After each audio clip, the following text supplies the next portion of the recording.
I lost my voice while I was there also in the last class, because I talked to 7 schools in 5 days, and at each school I at least talked twice, had 2 or 3 classes to talk to. And the last class I talked to, I was open my mouth to say something, all would come out was a squeak. My voice was completely gone, and they gave me a minute, gave me something to drink like I'm going to do now, because I'm losing my voice again. But that was an enjoyable time. Okay, since you caught your breath a little bit, do you want to go on to the other flyers on the other side? Because we want to get everything in there, so, okay. You know, we don't want to... Yeah, I was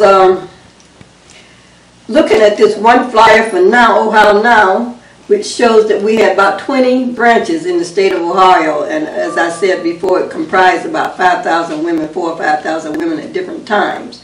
So at any time I was on the state board for over 10 years, I was talking to at least 4,000 or 5,000 women every week or so. And one of my big groups that I was in was called Recycle Ohio. I would take kids to the state fair to pick up litter, and they get to see the programs that was presented, live performers. I think one of the young performers at the time at the Ohio State Fair was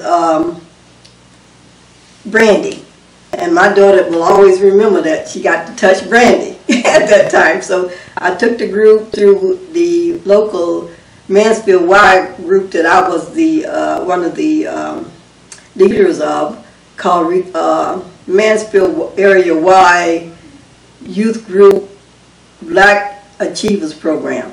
So the Black Achievers was, although I took some white kids with me too, so we'd be multicultural and everything, and it worked out real good. I did that twice. Okay. Yeah. You want to go on to? It's not that I'm not interested. Yeah. We just want to get through all of that you have. Okay, and then there was a group called Youth Violence Prevention that I belonged to. It was called the Youth Violence Prevention Project, and our big conference was called Heal the Village, Hear the Voices, Feel the Pain, held in Columbus, Ohio. And our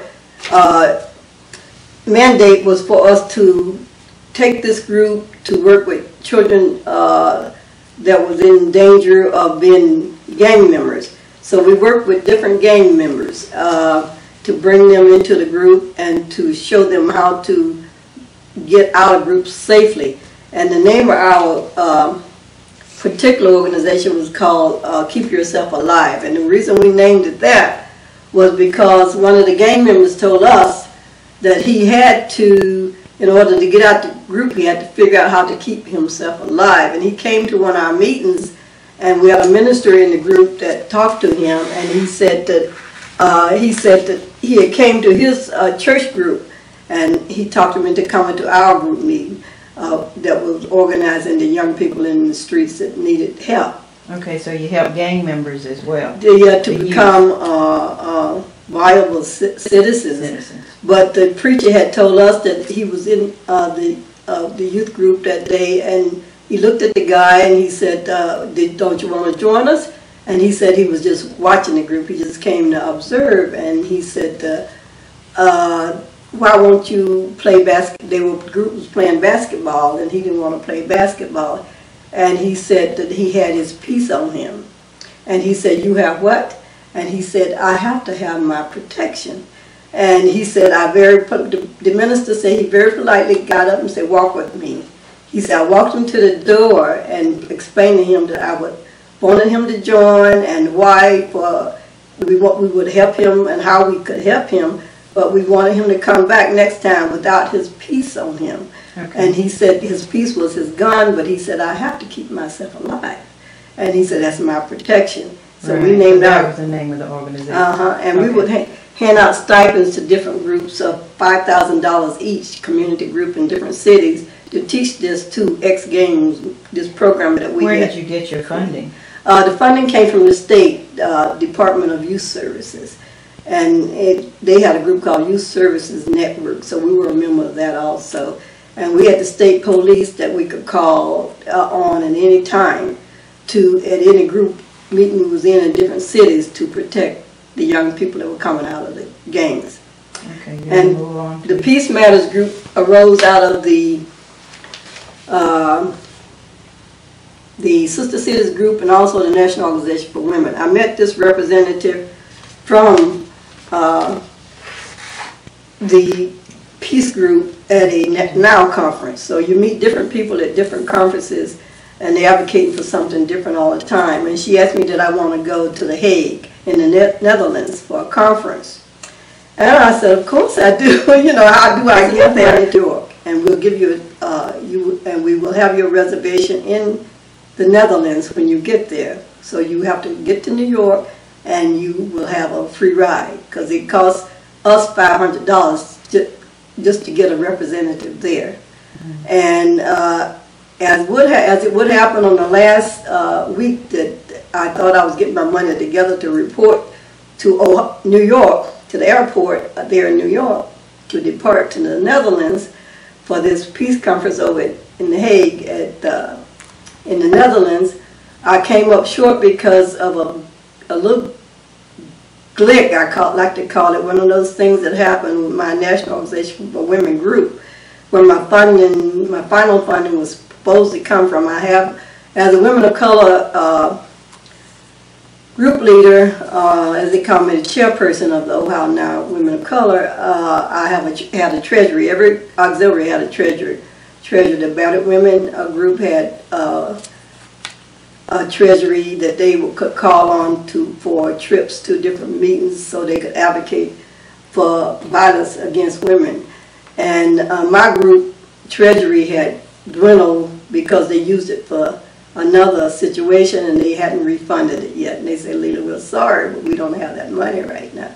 But I had raised enough on my end to just need a little bit just to get to New York, and I would have been in the Netherlands. And they actually had me on a program in the Netherlands. I did get communications from there that said, we have you down for a media position. You would help us to advertise within the conference while you was here. And you would get to work a desk, a publicity desk. And there I was, stuck in Ohio. Okay, you have another flyer there, the pink one. Did you go over that one?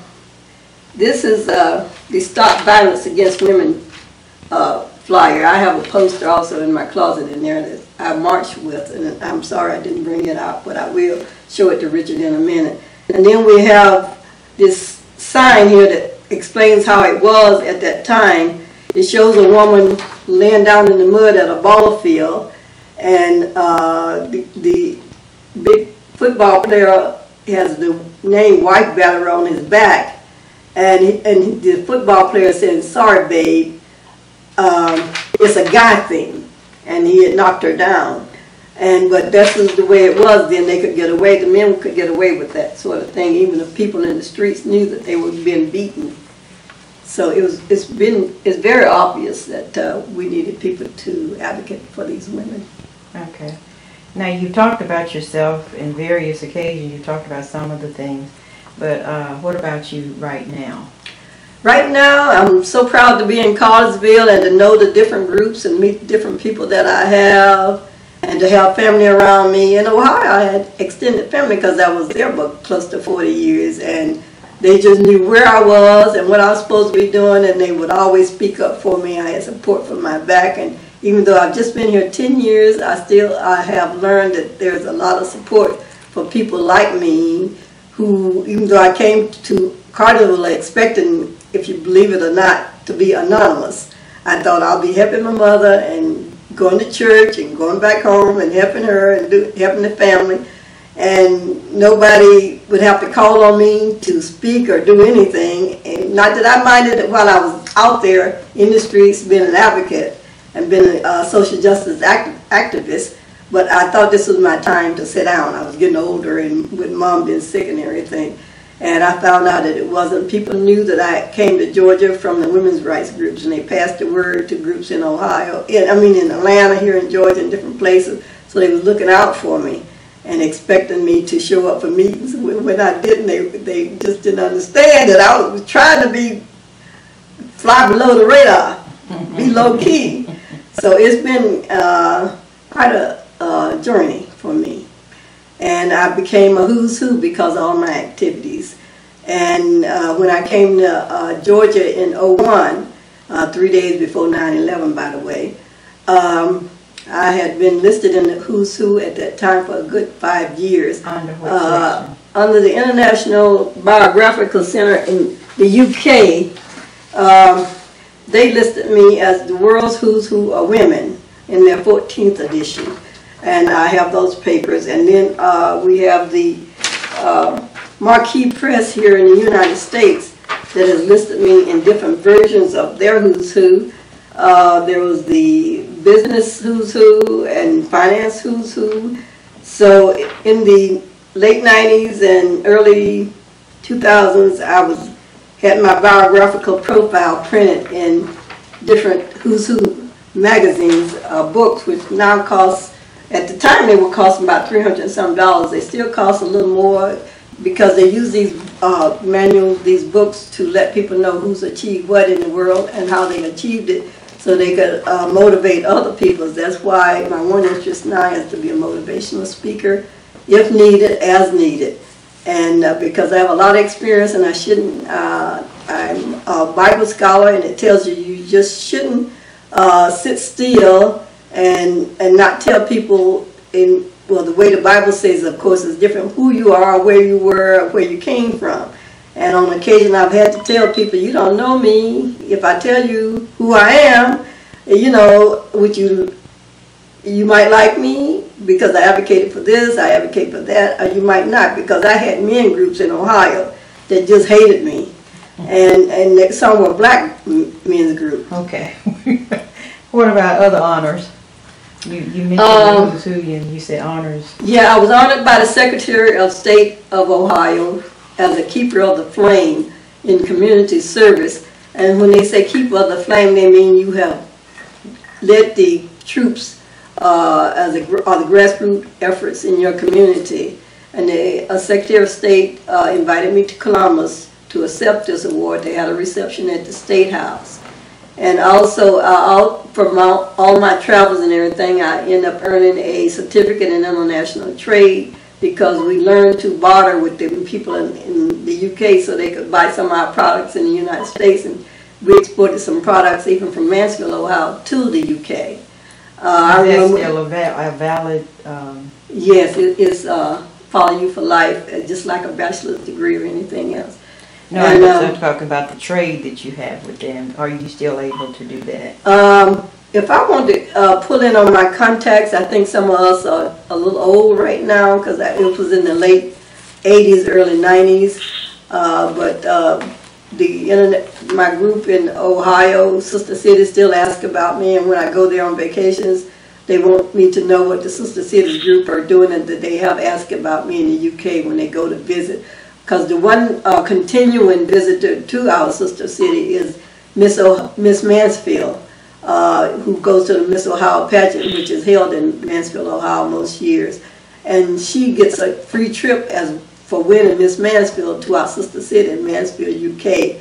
And they are sometimes asked about me, because I was what they call the, in the saga about the Star Trek, we were called the Way Group. We led the way. But anyway, the International Biographical Center still gets in touch with me every so often to see if I want to be listed in this group or that group. Are you still in the who's who that you can see in the library? If for the years, for whatever years I was listed. I don't know where their database is, but you would have to search the Marquee Press database. What year were those? The UK International Biographical Center in Cambridge, England was the 14th edition, and you would call it the 1996 year of publication. Marquee Press, I'm a little confused about what years, but it started in like 1995 and coming up to the year 2000. You could find me in one of their books. I just don't know which one. But they said they would put me in the business group here and then here and there, and they write me again and say you're in the finance group. But I was always under the Who's Who title. And I appreciate this opportunity to tell some of my story. I hope it was comprehensive.